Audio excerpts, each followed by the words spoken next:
Gentlemen, I was about to get into the economy. I'll do that next hour. Jonathan Irish, of course, with the baby being snatched for him being affiliated with Oath Keepers. He called me yesterday elated they were going to give them visitation today because of public pressure with the baby and to allow her to nurse the baby because baby needs the colostrum.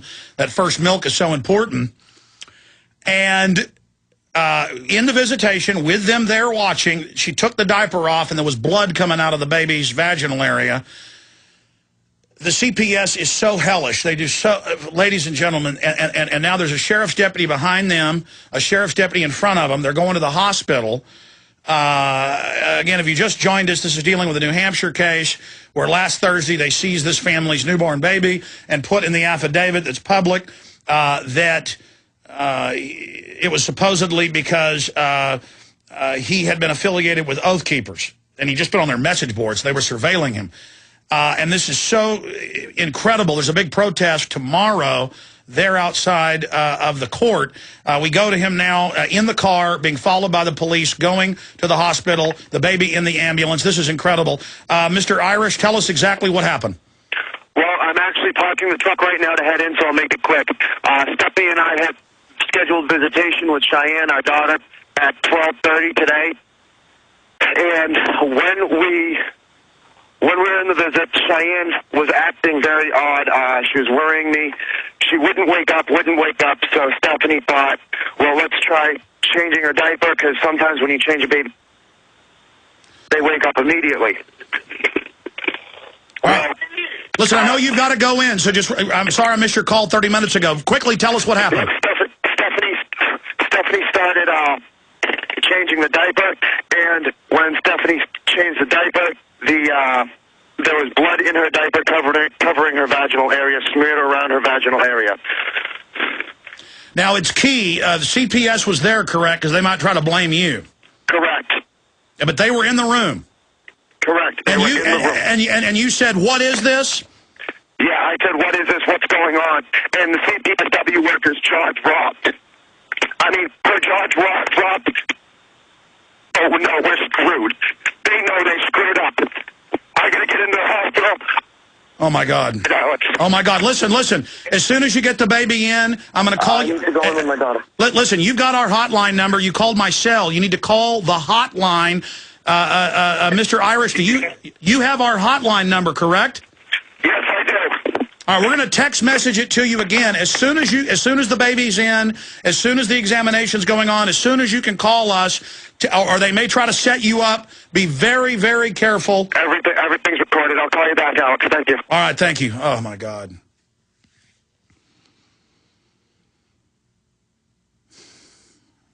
And, 2 months ago, when she was 7.5 months pregnant, 2.5 months ago, and I've looked at the records, they were waiting at their home, at least, 4 or 6 police cars, and he just had his wisdom teeth taken out. And she's driving the car. She has a concealed carry. And they go and get him out of the car. They take the gun out, and they say, well, we're going to arrest you. You've got a concealed carry without a permit in the live free or die state. And they took him to jail. And we know that Homeland Security, and we have the documents. I covered it earlier in the week. In fact, guys, will you dig into the stack from Monday or from Friday that has that Homeland Security report, how the Southern Poverty Law Center now runs it, and they admit they're infiltrating teachers, psychiatrists, psychologists, not just police, as they've always done, neighbors, that was on Austin News last week, to spy on everyone and to persecute anybody that's in a patriot group and to demonize them. And it looks like this family was targeted. Mr. Irish comes off as very credible in the videos I've seen of him at protest. His story checks out from previous MO that we've seen. It's like serial killers tend to act the same. Well, I know how the CPS operates. I got a huge headache when I got that call and learned that during the break.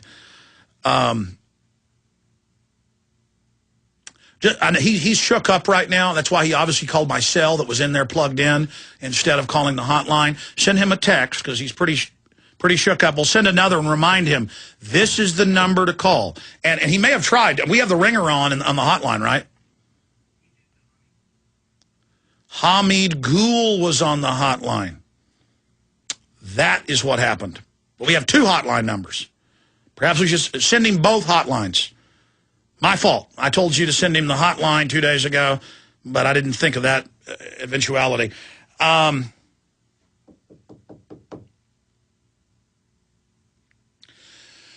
But even if Jonathan Irish is the devil, which I don't think he is, but nobody's perfect, with all these fake allegations about abuse and things his wife says are completely made up.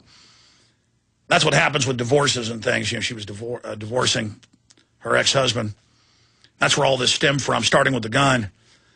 That I've seen this over and over again. But even if he was a horrible guy, you don't put in there because Oath Keepers and he's into the Second Amendment. And that's in the affidavit. That's the issue, this political persecution. Text him that as soon as, it'll probably be in the middle of the next hour, but as soon as he gets 5 minutes, as soon as the baby's in, I hope they don't try to keep him and his wife away because there's no telling what they'll do. I mean, they've got ghouls. The general hospital will be good, but then they have special little units of like, Jonathan Irish, you've called us back on the hotline. What's the latest? They're refusing to allow us back in the room with the doctor.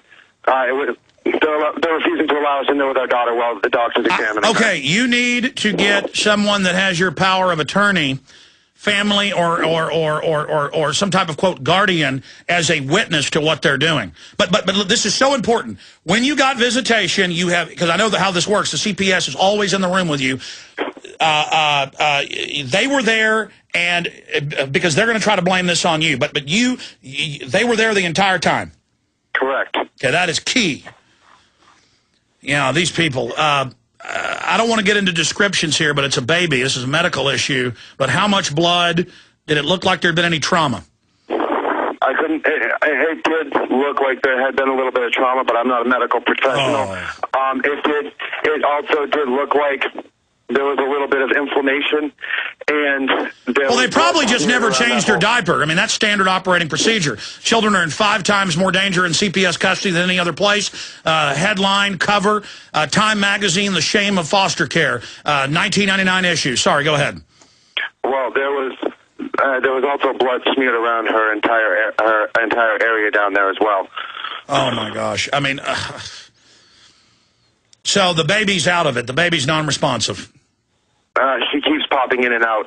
Well, here's the key. Here's the key. Babies need to start, they lose weight the first day. They need to start gaining weight by the 2nd or 3rd day. The key, which you must demand, is you must be given the chart of the weight of that baby. That will be the pure evidence of their evil. If that baby, who is now almost 7 days old, born Wednesday night, correct? Correct. So about to be 7 days, just a few hours short, maybe 10 hours short of 7 days. If that baby has not gained substantive weight, they have had continual custody, and their abuse is on record. We have them if that is the case. The weight is the key, Jonathan. Do you understand? Correct. Okay. Could you please get the sheriff, not the police officer, the Sheriff Estes from Stratford County is here and knows I'm supposed to be back there. Sheriff Estes has more power than that sergeant right there will ever imagine of having. I want to speak with Sergeant Estes, Sheriff Estes, please. Sheriff Estes knows I'm supposed to be back there. No, ma'am, I want to be back with my daughter now. You realize that you are on a live radio show broadcast right now. I want to be back with my daughter immediately, and by you refusing to, this is ridiculous. Tell her you have abused, you guys have abused my daughter in your custody, and you are adding to the cover-up. But be calm. They're now calling the police out here to deal with me. All right, well, be calm. Lower your voice. I understand they did this to kidnap your daughter. I understand what they've done, but you've got to be as wise as a serpent, peaceful as a dove. Be very meek and just and actually bow your head to them because they get off on that. For your daughter, do this. Basically submit yourself and just calmly and lovingly say, listen, my daughter has obviously been hurt, in your custody. I have a right to be a witness to what's going on. And just be very calm with them, okay? And if the cops say leave, you've got to leave. This may have been an entire setup. I'm telling you, they're that evil. You're you're not allowing me to videotape this for my protection. No, you're in a private facility. No. They just told me I'm not allowed to videotape this for my protection. And this is Wentworth Douglas Security telling me this. Okay, well, you need to tell him that you are. Stations are not being filmed. You are filming everything that walks through that door. No, I'm not. I just turned the video camera on when you came through. I want to see my daughter. Okay, this is the rule. You can go in to see the child as long as you look at that. She has a name. I don't know it yet. I'm sorry. He's being nice. He's being nice. If you act appropriately, you get to the doctor, listen to the doctor, you can go back and visit. Are you willing to do that? Sir, Sheriff Estes has told me I can be back there. He has more authority than either of you will ever imagine. Okay, but be nice to him. Listen, okay. Jonathan, be nice and say thank you. You can go in and visit the child. All right, thank you. Please get Sheriff Estes out here so I can speak with him. Yeah, exactly. Listen, he's got a point. Listen, he's got a point. There is... Jonathan, there is a perception. Jonathan, I know you're protecting yourself, so I think you're covered, but it's a gray area. There is not a perception of... It doesn't matter. I'm talking... It is a private facility, so there is the expectation of privacy. So don't videotape it. Okay. I'm not. I shut the video camera off. Okay, good. That's smart. Okay, because they would have probably arrested you if you wouldn't have. It's a gray area because they're videotaping you, and you have a reason to be there. But obviously they're nervous. So there's no outside. There's no perception of privacy. There is inside there partially. Yep. All right, Alex. I'll call you guys back. Okay, listen. Finally bringing me back to see my daughter. Okay, this is super news. This we're going to stay by the phone, Jonathan. Okay. All right. Thank you very much, Alex. All right. Thank you. Yep. Bye. Okay. Oh, this is exhausting. And you notice I've done an hour and 45 minutes of live radio. I interviewed the former head of Pakistani intelligence last hour. You know how stressful that is? I'm not complaining. It's just my life. It's just an insane asylum. I don't want to even be here right now, you know? I got a huge headache. The minute I heard about the baby bleeding, I just got a pounding headache. Guys, cue up the 20-minute Ron Paul speech. I've got to take a break for a minute, okay? You know the 20-minute Ron Paul speech? Yeah, cue it up about 3 minutes in, because he does some pleasantries at the first, but it's very powerful about the economy, and then I'll come back and get into that. Because I just can't be here right now. Oh, man. I felt great till I got that phone call. I just want it to end. I'm tired of it. I got battle fatigue in the info war. I'm tired of it. I've done an hour and 46 minutes and haven't even plugged the money bomb 24-hour broadcast tomorrow. That's, pretty much make it or break it for us to finish the studio. I mean, this work is so important we're doing. And I don't even feel like I'm up to doing it. But who else is there? And we need to raise $100,000 tomorrow ahead of the money bomb even beginning to make sure we can raise $400,000 to get our goal. So please go to InfoWarsMoneyBomb.com if you believe in this platform and what we're doing. Look at how everything's coming down right now. We've got to be strong through this depression that's coming. And I know it's hard for people, but for all you wealthy people out there that sit there on your hands, why is it always the poor, I notice, that give and not the wealthy? The wealthy people who believe in what we're doing here and believe in this need to give to us. And if that means call up buy 1,000 copies of Endgame or Invisible Empire or Obama Deception and give them to people, that's what you do. It's time for everybody to chip in here. All right, I'm going to go to break playing this video, and then I'm going to come back and get into it. I've just got to, every once in a while, something gives me, is really, I go past angry and just tired of it, and then I get a pounding headache. And once or twice a year, I have a migraine related to this, and I'm going to be knocked out for a couple hours if I have one, rolling around the ground, throwing up. So